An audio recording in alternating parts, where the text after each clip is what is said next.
actually believe that this whole experience of taking a few months, a year, and pulling out of your business is great for rest and reflection. But it's also really great for figuring out how you can kind of make that next big strategic move that might actually grow your business more than it would if you were just in the details all day long. Today's guest is Brian Herriot, founder of Herriot Financial and a financial advisor for entrepreneurs. With a unique background that started in engineering and management consulting, Brian made a major career pivot to focus on his lifelong passion for personal finance and helping others achieve time freedom. In this episode, Brian shares his journey from chasing early retirement to building a business and lifestyle that lets him spend summers lakeside in Wisconsin with his family, all while helping entrepreneurs design their work around their lives, not the other way around. We dive deep into how Brian helps his clients find the right balance between work, money, and personal time, his personal experiences with reinvention, and the aha moments that led him to develop fresh approaches to financial freedom. If you're an entrepreneur searching for more than just financial success and you crave the kind of freedom to actually enjoy your life, this is one episode you won't want to miss. As always, if you found value from this content, please like and subscribe. All right, Brian Herriot, welcome to Beyond Fulfillment. Thank you, Dave. Yeah, appreciate you taking the time to be here. So, Brian, you've been a financial advisor to entrepreneurs specifically for the past 3 years with Herriot Financial, but you had a long journey getting to this point. Can you just walk us through your backstory and how you got here? Sure. Yeah, so I've been at this for about 3 years. And it kind of, so I'm an engineer by training, never practiced. I but then entered into management consulting and did that for a long time in my career. The interesting piece is that I've always, ever since high school, have been interested in money management, financial advising, just never did it. And eventually it kind of worked out that this is the right thing for me. And it actually happened. I had the seed of this idea in 2020, and it kind of came to be in about 2023.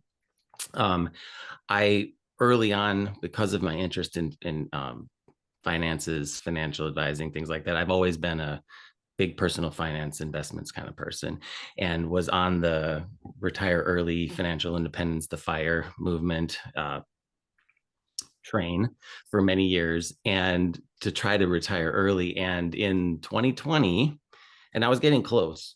And in 2020, when I was, the end was in sight, the COVID stock market crash happened and threw a wrench in everything. And it was so interesting to me because, I've been studying this thing for 20 years, and I know that you're not supposed to freak out when stock markets go down. But this was the first time it happened when I was so close to needing to use my money.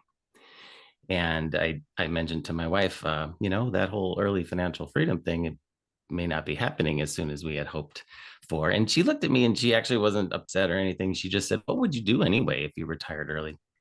And I told her that I really hadn't thought about it, but I did like working, so I'd probably do the same, but maybe less of it. And so she kind of just called me out on it and said, "So you're really not retiring early?" And that was almost like a light bulb went off in my head. I'm like, okay, wait a second. If I, sacrifice and save up and try to get this pure absolute financial freedom, it would take me another 20 years. So like 65, which is standard retirement age. But if I was able to figure out a way where I could design my work perfectly and in such a way where that could work when I wanted to, I could actually do that in 3 years. So in 2023, in the summer, is the first time I took an extended period of time off, because at that point I was able to earn enough in 9 months that I could live comfortably for the year and structure my work in such a way that allowed me to work and always have my summers off. So the lifestyle that I have been able to create for myself is this one where I live for most of the year in the San Francisco Bay Area, doing financial advising and things like that for individuals, specifically entrepreneurs. And then in the summertime, my family, we pack up our minivan and we drive across the country to a cabin that we have in northern Wisconsin, which is where I am right now, on a lake, and we ski and fish and do all that sort of fun stuff. And when this happened 3 years ago, people were intrigued because they knew I wasn't retired and they knew I wasn't independently wealthy, but how, trying to figure out how I was able to make this lifestyle work. And more people started asking. So I went ahead and got my, license as a financial planner and started to make a go of this because people were just interested in it. And that is ultimately how I got into this. But the secret really is, I mean, I'm writing an entire book on this concept of time freedom, but the entrepreneur, especially the lifestyle entrepreneur, has a real advantage in being able to create this life for themselves. And so I work with people on their money and their businesses, kind of like a holistic sort of view of things to figure out how to structure things and put the puzzle pieces together in such a way where they can um, design their work around their life. Yeah, and that's my whole mission in life now, is to have more people live this way because it's a really great way to live. Okay. So you were in management consulting and you had this dream of retiring early and got close, but then realized that even if you were to retire, you really didn't want to retire. You just more so wanted to have that time freedom and you love to work, but you wanted it on your terms. You could work when you want. So then having achieved that, you basically became an example for a lot of the people that you knew where they wanted to learn how to do it. And through that, that evolved into your company, Herriot Financial, where now that's part of your work in terms of that's what you do is show other people how to do exactly what you do. That's exactly right. And the differentiator I think that I bring is because I had been looking for help with this for a long time, which is, you've got your your financial advisors that look at your money, and you've got your entrepreneurial coaches that look at how you run your business, and how you manage your expenses. That's kind of on your own. But like those three pieces are highly integrated in my mind. Like what you do in one impacts the other. And I could never find anyone that did something like that looked across all of those. And so I finally started doing it myself and figuring it out. And then that is I think the big difference in how you're able to craft something like this, because especially as entrepreneurs, like entrepreneurs, they're, we're go-getters. We like to do stuff. We like to create things. And I don't think that switch just turns off, like if you can make enough money. But I actually believe that this whole experience of taking a few months, a year, and pulling out of your business is great for rest and reflection. But it's also really great for figuring out how you can kind of make that next big strategic move that might actually grow your business more than it would if you were just in the details all day long. And how do and figuring out how you do that while still protecting your time is kind of a cool thing to be able. It's a luxury to be able to have the time to figure those types of things out. Mm, okay.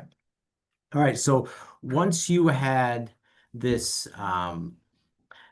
it almost wasn't an epiphany, right? Because it sounds like the demand from everyone around you wanting to Right. know how you did it and hey, show me how to do it kind of created the need to get a license and form the company and make that your full-time thing.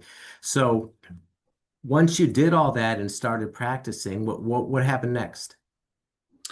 Well, so I'm doing this. So the way that I teach this way of life is you have to kind of get a handle on your living expenses, and you kind of supplement those living expenses with any money that you have saved already. So fortunately, I was able to save a good amount of money, not enough to just stop, but it was enough to allow me to kind of figure this next phase out. And so that's what I've been doing. So I've been working with people on, their financial plans and um, their financial plans, and then how to kind of restructure their businesses to make them less reliant on them and more flexible in when they work. But I was looking, like I had mentioned, I was looking for that like next thing. Like, so I could have continued doing that for a long time and just made a go of it, but I still have dreams of doing bigger things, like many of us. And so I tried to figure out, instead of doing like, I think conventional wisdom will say, if you want to make a 10% improvement, you need to, work 10% harder or 10% faster, or do 10% more. But then you're only 10% better. And I want to see if I can make a big go of it. And so I'm looking for like the one or two things that I can do to kind of take and have exponential growth. So that's what I'm working on right now. So I'm continuing to assist individuals, but I'm also have entered, into this book, and I'll keynote speaking and trying to, really own the concept of time freedom, which when is described, people get it, but nobody really owns that idea right now. And so that is my intention. And my goal is to kind of with this, you know, with this journey that I'm now on, like on this 18-month writing. I mean, my intention is to write an incredible book, like a real book, like a book that people read and tell people about and speak off of that, and really kind of do look like, if I focus on those two things, I think I can grow my business exponentially. And what does that mean? It's gonna be interesting, because I don't want that to mean now I have, 1,000 times the amount of stress and people that I'm responsible for. So I'm figuring out, like, if I do those two things, how can I structure my business in a maybe some more of a unique entrepreneurial model with IP or partners or things like that, that will allow me to continue to grow and be big, but also protect what I call seasonal schedules, my seasonal schedule, which is, not as intensive work in the summer times. That's such a great point too, right? Because every entrepreneur wants to grow their business. They want more customers, more revenue, all that. But so often, maybe in hindsight, right, you hear those stories of people didn't realize that that invites more work, more stress, more Yeah. problems, right? So really getting the growth and still protecting your seasonal schedule. I mean, it sounds like, is that the current challenge that you're working on? Yeah, I mean, I think it's so interesting that these things happen to us, and it's no fault of our own. Like, let me give you an example. For the longest time, I wanted to be free, right? And so, earlier in my career, I've wanted to have freedom so that I could work on purposeful and meaningful things. And so I tried to jumpstart that early in my career, and I kind of quit my consulting job. I went back to school, came out not in a great market. So I decided to do this program called Teach for America, where you teach, even though you're not a teacher, and it's in a tough school. They've made movies about this kind of stuff. And I felt great doing it, but I made no money. And I had to, like, I got swept back up into the conventional way of living. Right. And before you know it, like, you just get sucked back into it, because it's how this world works, I guess. I don't know. Where I actually distinctly remember this. I was in the Bay Area. They have this thing called casual carpool, where to kind of escape the heavy traffic, you kind of, it's like this regulated hitchhiking kind of thing, where you ride into the city. So I was in somebody else's car riding into the city, and I saw, this is when I was 37 years old. I got this news alert that Marissa Mayer had become the CEO of Yahoo. Now, if you're not familiar, she was like a super young CEO. But the weird thing was, is that when I looked her up, she was from a small town in Wisconsin, right near where I lived, and graduated in the same year. And I had this experience, like, oh my God, she's a CEO already. And I'm just riding in some stranger's car across the Bay Bridge. I need to be a CEO. And then in that same moment, I thought, wait a second, I don't want to be a CEO. What am I doing here? And that, like, kind of flipped me back into being like, okay, I need to get back into freedom. And that's when I left that job, and I kind of got back into independent consulting, which got me initially into this kind of free lifestyle before have such, since transitioned into financial advising and entrepreneurial coaching.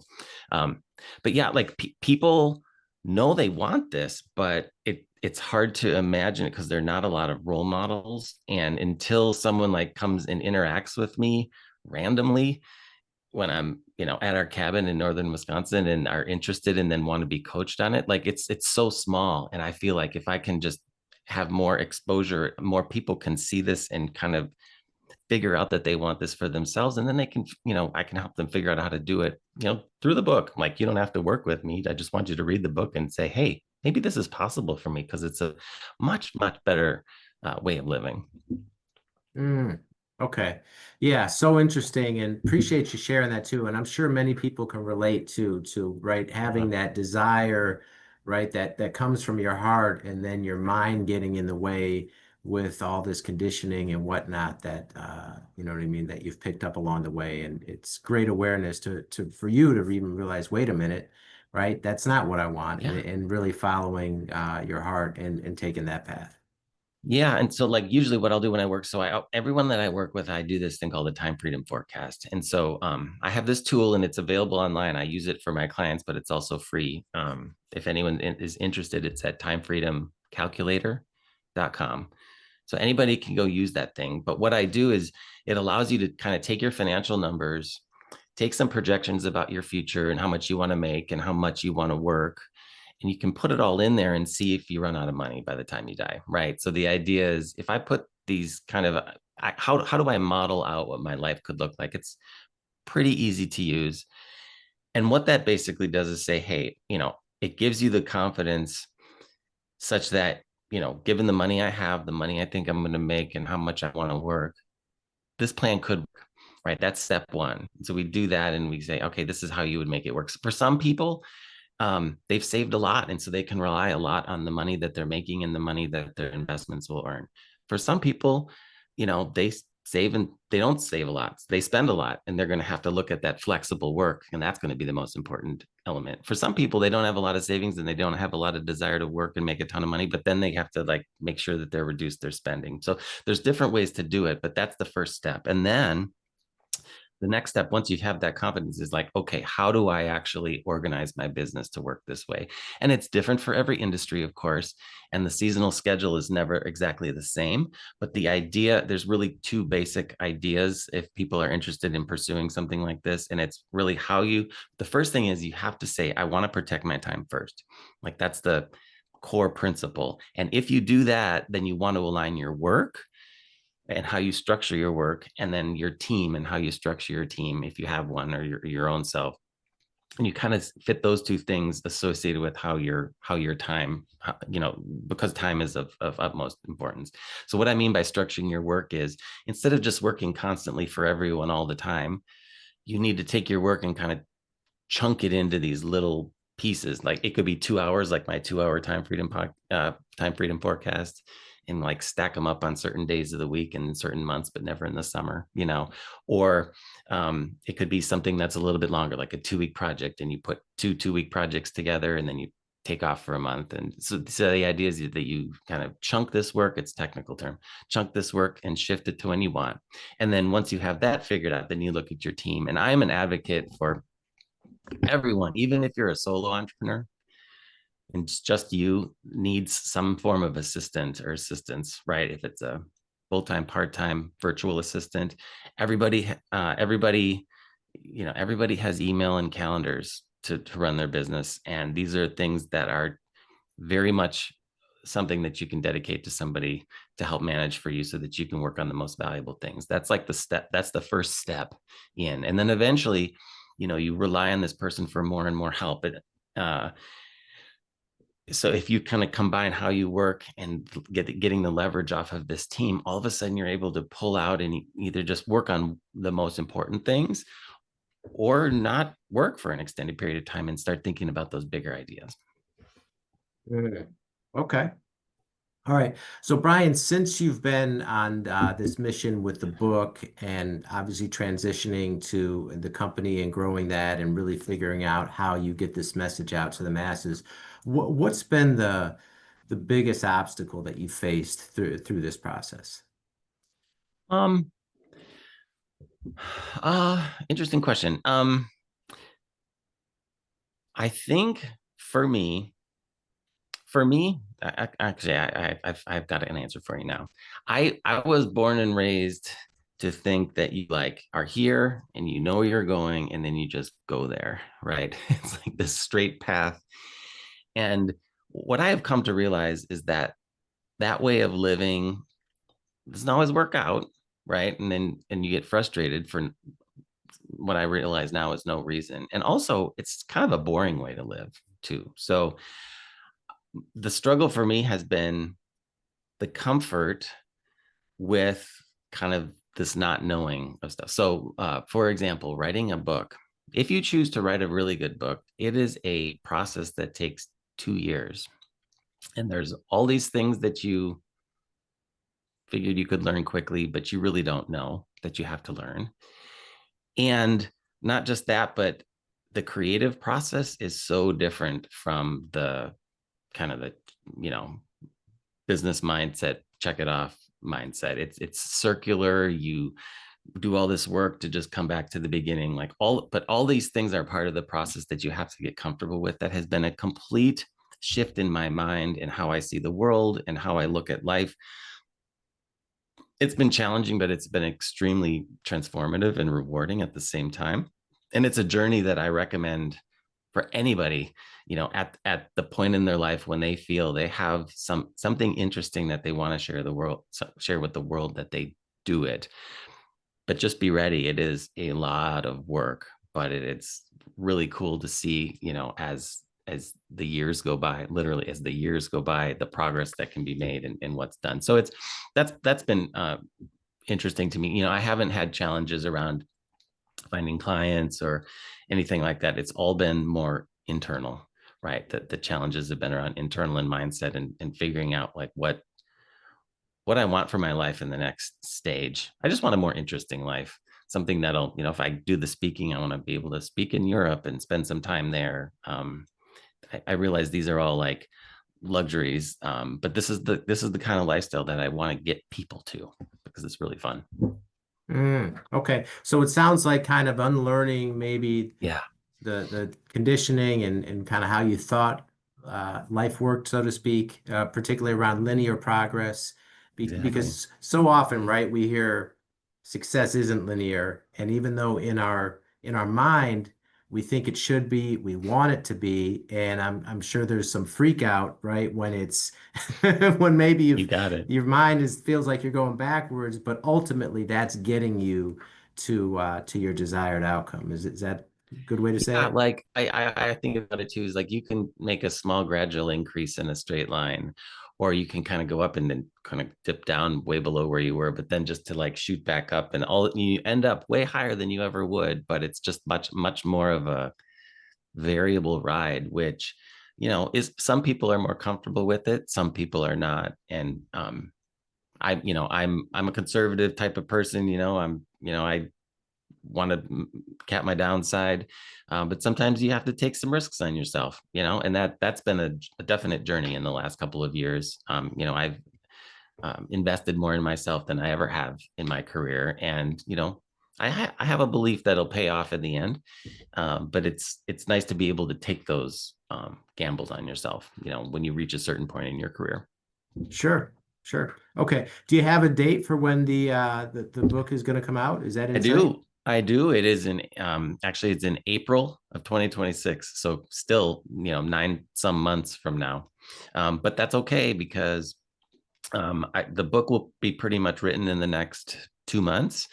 And then that gives, again, if you follow the process, a good 6 months to get the marketing engine going and get that out there. And yeah, and then before we know it, it'll be out in the world, which will be that'll be a proud day for sure, considering the effort that it's taken. Okay.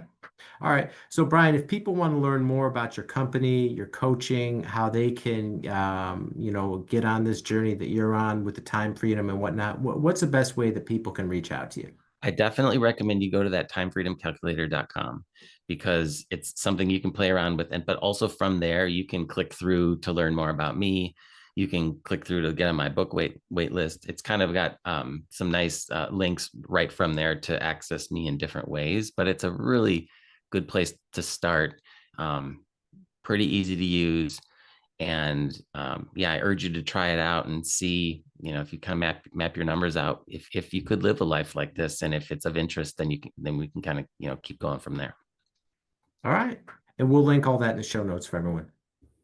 All right. Well, Brian, thank you so much for taking the time to be here and sharing all this valuable wisdom with your journey for our listeners. We greatly appreciate it. Thank you. It's been a pleasure. I really appreciate you having me on. All right. That's all the time we have for now. We will see you next time.